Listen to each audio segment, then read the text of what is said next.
আরে ভাই, আমি তো বলছি, আমি তো এটাকে সাপোর্ট করছি না, কিন্তু মবের মধ্যে ঢুকতে বারণ করো। কারণ তুমি তো জানো এটা আমারও হাতে নেই, আমি তো করাইনি ঘটনাটা।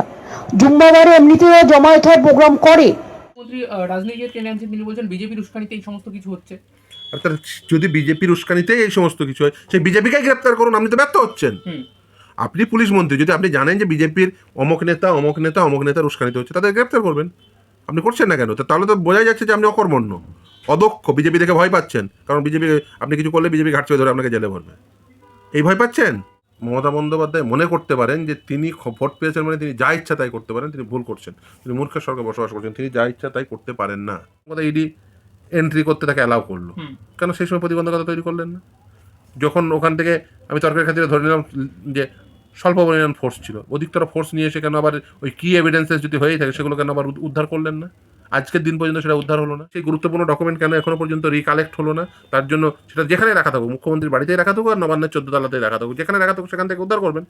রাজ্যের মুখ্যমন্ত্রী যে কাণ্ডটি ঘটিয়েছেন সেটা হলো কগনিজেবল নন বেলেবল অফেন্স। এর পক্ষ থেকে যুক্তি দেওয়া হচ্ছে যে ডিজি পুলিশ ওখানে উপস্থিত ছিলেন, তার কারণ হচ্ছে একজন জেড প্লাস প্রোটেক্টই সেখানে ছিলেন। আচ্ছা, রাজ্যের তো জেড প্লাস প্রোটেকশন তো বিরোধী দলনেতাও পায়, তাহলে কি ডিজি পুলিশ তার পিছু পিছু ঘুরে বেড়ায়?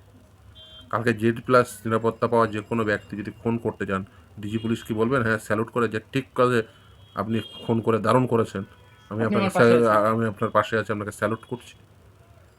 পুলিশ কমিশনার তিনি সেই কাজ করবেন?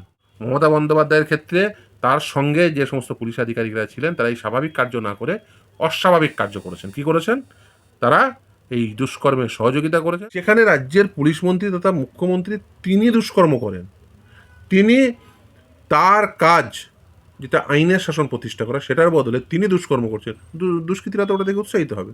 এক্স্যাক্টলি সেটাই হয়েছে গোটা রাজ্য জুড়ে। দেখুন একটা, তারপরে ঘটতে শুরু করেছে। এই রাজ্যের ক্ষেত্রে আমরা দেখছি কি কি সন্দেশখালীর ইডির সেই নিশ্চিতভাবেই তদন্ত মনে পড়বে, সিবিআইয়ের নিজাম প্যালেস মনে পড়বে আপনার, থানা থেকে অপরাধী ছাড়িয়ে নিয়ে এসে মমতা বন্দ্যোপাধ্যায় সেই হুঙ্কার মনে পড়বে। আর যে আমি গুন্ডা কন্ট্রোল করি, আবার এই ইডির সার্চ চলাকালে তার এই ফাইল নিয়ে পালিয়ে আসা, সব কিছুই দেখবেন পরপর পরপর। আপনি যদি দেখেন আসলে এরা আইন ভঙ্গকারী পদক্ষেপ গ্রহণ করতেই পছন্দ করেন, কারণ এটাই দুষ্কৃতীরা চান, এটাই দুর্নীতিগ্রস্তরা চান যে ললেস স্টেট তৈরি হোক, অ্যানার্কি তৈরি হোক, রুল অফ ল থাকবে না, আইনের শাসন থাকবে না, তাহলে এদের সুবিধা। পরে সুপ্রিম কোর্টেও বিচারপতিদের বলতে শোনা গেল কোর্ট কি যন্ত্রমন্তর, শেষমেশ এই অবস্থায় এসে দাঁড়িয়েছে, বিচারপতিদের এই মন্তব্য করতে হচ্ছে। দেখুন, কলকাতা হাইকোর্টে এর আগেও এই যে এরকম কাণ্ড ঘটিয়েছেন বেশ কিছু মানুষজন, সেটা হচ্ছে বিচারালয়ের অভ্যন্তরে ঘটিয়েছেন, বিচারালয়ের বাইরে ঘটিয়েছেন, বিচারপতির বাড়িতে পোস্টারিং হয়েছে। এরপরে আবার দেখুন বিচার পর্ব চলাকালীন, মানে এটা বলা যায় না যে খুব মানে ওই রকম আনটুয়ার্ডস ইনসিডেন্ট ঘটনা ঘটেছিল, কিন্তু মানে মানে যেটা ঘটেছিল সেটা কাঙ্ক্ষিত নয়। আর দ্বিতীয় কথা হচ্ছে যে এই সব করে যদি মনে করেন যে অ্যাডমিনিস্ট্রেশন অফ জাস্টিসের প্রতিবন্ধকতা তৈরি করে আপনি গণতন্ত্রকে সবল করবেন, তাহলে মূর্খের স্বর্গে বসবাস করছেন। যে কেউ জাস্টিস ডেলিভারি সিস্টেমের প্রতিবন্ধকতা তৈরি করবেন তিনি কন্টেম্পচুয়াস অ্যাক্ট করছেন। ফলে এটা মাথায় রেখেই সকলকে এখানে অ্যাক্ট করা উচিত, প্রথম। দ্বিতীয় হচ্ছে যে দেখুন, রাজ্যের মুখ্যমন্ত্রী যে কাণ্ডটি ঘটিয়েছেন সেটা হলো কগনিজেবল নন বেলেবল অফেন্স। সেদিন কোনো পুলিশ আধিকারিকের, রাজ্যের তিনি ডিজিপি হন, পুলিশ কমিশনার হন, বা অন্য কোনো আইপিএস আধিকারিক বা পুলিশ আধিকারিক হন, বা প্রশাসনিক আধিকারিক হন, তাদের কারোর উচিত হয়নি এই দুষ্কর্মে মমতা বন্দ্যোপাধ্যায়ের সঙ্গে থাকা, বা দুষ্কর্মের সময় মমতা বন্দ্যোপাধ্যায়কে প্রতিহত না করা। তাকে প্রতিহত করাটাই স্বাভাবিক ছিল, যে না আপনি এই দুষ্কর্ম করতে পারেন না। উল্টে আমি অবাক হয়ে শুনলাম গতকাল রাজ্যের পক্ষ থেকে যুক্তি দেওয়া হচ্ছে যে ডিজি পুলিশ ওখানে উপস্থিত ছিলেন, তার কারণ হচ্ছে একজন জেড প্লাস প্রোটেক্টই সেখানে ছিলেন। আচ্ছা, রাজ্যের তো জেড প্লাস প্রোটেকশন তো বিরোধী দলনেতাও পায়, তাহলে কি ডিজি পুলিশ তার পিছু পিছু ঘুরে বেড়ায়? কালকে জেড প্লাস নিরাপত্তা পাওয়া যে কোনো ব্যক্তি যদি ফোন করতে যান, ডিজি পুলিশ কি বলবেন হ্যাঁ স্যালুট করে যে ঠিক কাজে আপনি ফোন করে দারুণ করেছেন, আমি আপনার পাশে আছি, আপনাকে স্যালুট করছি? পুলিশ কমিশনার তিনি সে কাজ করবেন? এটা জেনে রাখা উচিত প্রতিটি নাগরিকের এই ক্ষমতা রয়েছে অ্যারেস্ট করার। সে কি করবে? সে যদি অপরাধটি সংগঠিত হয়, যে অপরাধ সংগঠিত করছে তাকে ধরে পুলিশের হাতে হস্তান্তর করবে। সে নিজে আইন হাতে তুলে নেবে না। যে প্রায়শই এই কথা শোনেন, কিন্তু অনেকেই জানেন না এর আইনগত বৈধতাও রয়েছে। তো আপনার সামনে খুন হতে দেখেন, যে খুন করছে তাকে ধরবেন না, ধরে পুলিশের হাতে তুলে দেবেন না, এটাই স্বাভাবিক। কিন্তু মমতা বন্দ্যোপাধ্যায়ের ক্ষেত্রে তার সঙ্গে যে সমস্ত পুলিশ আধিকারিকরা ছিলেন তারা এই স্বাভাবিক কার্য না করে অস্বাভাবিক কার্য করেছেন। কি করেছেন? তারা এই দুষ্কর্মে সহযোগিতা করেছেন। সহযোগিতা করার পরে এখনো পর্যন্ত তাদের বিরুদ্ধে ব্যবস্থা হয়নি। একটা অ্যাপ্লিকেশন করে বলছেন সাসপেনশন চাই। কেন সাসপেনশন? সার্ভিস টার্মিনেশন নয় কেন? ডিসিপ্লিনারি প্রসিডিং ইনিশিয়েট করে তাদের সার্ভিস টার্মিনেট করুন। সাসপেনশন মানে বাড়িতে বসে বসে বেতন পাবে। যদি সাসপেন্ড হয়েও যায়, বাড়িতে বসে বসে বেতন পাবে, মানে বেতনের 50% পাবে। এটা তো মানে ভালো টাকা বেতন পায়, তার অর্ধেক বেতন পাবে, অসুবিধা কী আছে? ফলে সাসপেনশন, সুপ্রিম কোর্ট অনেকদিন আগেই বলে দিয়েছে, সাসপেনশন নাইদারে পানিশমেন্ট নর স্টিগমা। বাড়িতে বসে বসে এনজয় করবে এই দুষ্কর্ম করার পরে, এটা করতে দেওয়া যায় না। আর আপনাদের মনে থাকবে ইসরাত জাহান কেসে একজন আইপিএস আধিকারিক, তাকে তো সেই সময় সার্ভিস টার্মিনেট করেছিল তার রিটায়ারমেন্টের এক মাস পূর্বে। তো তার ক্ষেত্রে করা যায়, এই ক্ষেত্রে কেন করা যাচ্ছে না? ফলে এই যে সমস্ত প্রশ্নগুলো আছে, সেই প্রশ্নের অ্যান্সার দিতে হবে। আর কোনোভাবেই ইডির এই যে সফট পদক্ষেপ, প্রথম কথা ইডি এন্ট্রি করতে তাকে অ্যালাউ করলো, কেন সেই সময় প্রতিবন্ধকতা তৈরি করলেন না?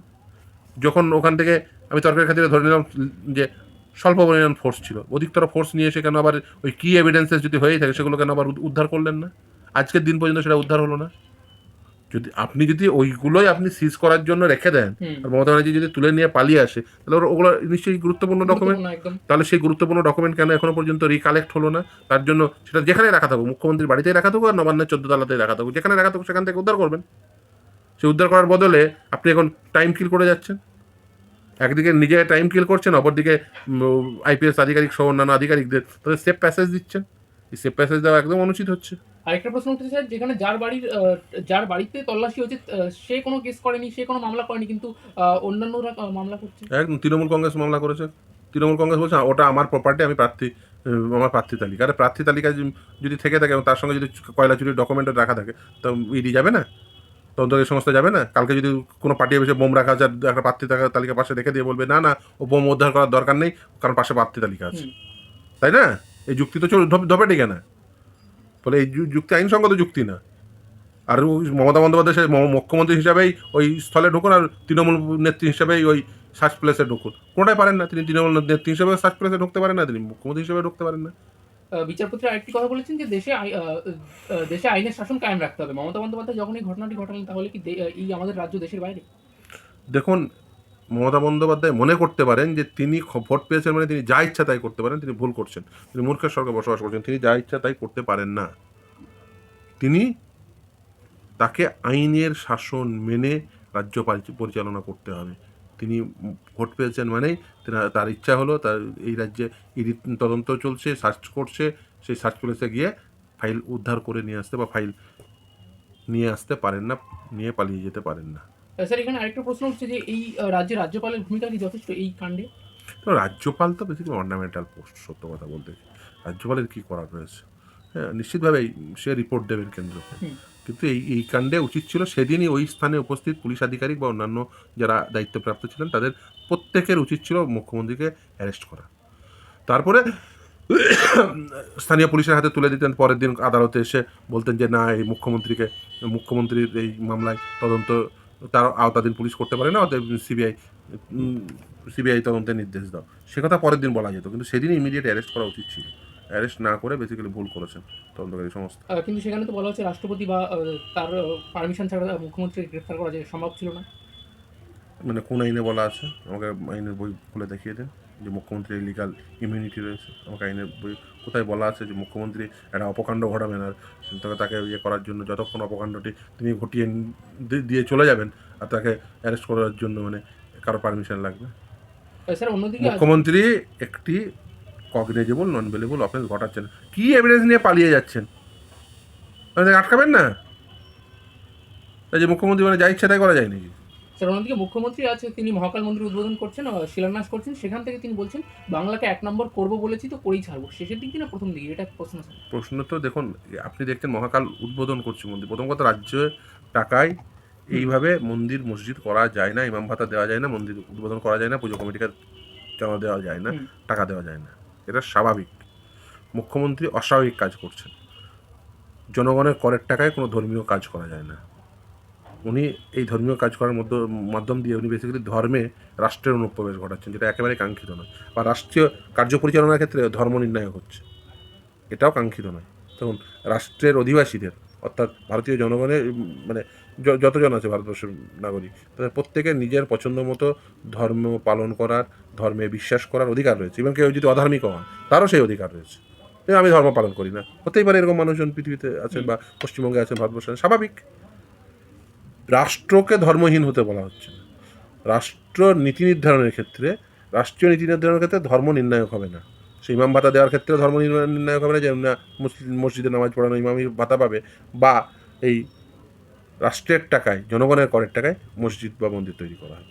স্যার, অন্যদিকে বেলডাঙ্গায় আজকে যে ঘটনাটি ঘটেছে, একজন মহিলা সাংবাদিক তিনি আক্রান্ত হয়েছেন, কিন্তু সেখানে দেখা যাচ্ছে পুলিশ রীতিমতো চুপচাপ দাঁড়িয়ে আছে, চুপচাপ দাঁড়িয়ে সমস্ত ঘটনা করছে। এবং যিনি আক্রান্ত হয়েছেন তিনি অভিযোগ করছেন পুলিশের কাছে বারবার সাহায্য চাওয়া সত্ত্বেও পুলিশ কোনো রকম সাহায্য করেনি। কি করে করবে? যেখানে রাজ্যের পুলিশ মন্ত্রী তথা মুখ্যমন্ত্রী তিনি দুষ্কর্ম করেন, তিনি তার কাজ যেটা আইনের শাসন প্রতিষ্ঠা করা, সেটার বদলে তিনি দুষ্কর্ম করছেন, দুষ্কৃতীরা তো ওটা দেখে উৎসাহিত হবে। এক্স্যাক্টলি সেটাই হয়েছে গোটা রাজ্য জুড়ে। দেখুন, একটা তারপরে ঘটতে শুরু করেছে ফারাক্কা, চাকুলিয়া, বেলডাঙ্গা, কি হচ্ছে কি। মুখ্যমন্ত্রী তারপরে বিবৃতি দিচ্ছেন, আমি কি করব, আমি সংখ্যালঘু সমাজকে বলবো একটু সতর্কভাবে থাকতে। মুখ্যমন্ত্রী বলেন, আমি কি করব? তিনি স্বরাষ্ট্রমন্ত্রী, তিনি ভুলে গেছেন। তিনি মানে ভুলে গেছেন, তিনি পুলিশ মন্ত্রী, তিনি ভুলে গেছেন, তিনি মুখ্যমন্ত্রী, তিনি বলছেন আমি কি করব। আপনি স্টেপ ডাউন করুন। এরকম মুখ্যমন্ত্রী কি প্রয়োজন? এরকম মুখ্যমন্ত্রী তো মানে ওই যে বিভিন্ন ওই মার্কেট প্লেসগুলো হয় না, মার্কেট প্লেসে বিক্রি করলেও তো কেউ নেবে না, এরকম অবস্থা হয়ে গেছে। তিনি মানে বলছেন, মুখ্যমন্ত্রী মানে এমন কন্ডাক্ট করছেন, মার্জনা করবেন, আমি রূপক ধর্মিতার অর্থে এই শব্দবন্ধ ব্যবহার করলাম। মানে এরকম মানে মানে এরকম একটি কাজ ঘটিয়েছেন, যে কাজ কোনো দুষ্কৃতী কোনোভাবেই করার সাহস পাবে না। যে এই রাজ্যের ক্ষেত্রে আমরা দেখছি কি সন্দেশখালীর ইডির সেই নিশ্চিতভাবেই তদন্ত মনে পড়বে, সিবিআইয়ের নিজাম প্যালেস মনে পড়বে, আপনার থানা থেকে অপরাধী ছাড়িয়ে নিয়ে এসে মমতা বন্দ্যোপাধ্যায় সেই হুঙ্কার মনে পড়বে। আর যে আমি গুন্ডা কন্ট্রোল করি, আবার এই ইডির সার্চ চলাকালীন তার এই ফাইল নিয়ে পালিয়ে আসা, সব কিছুই দেখবেন পরপর।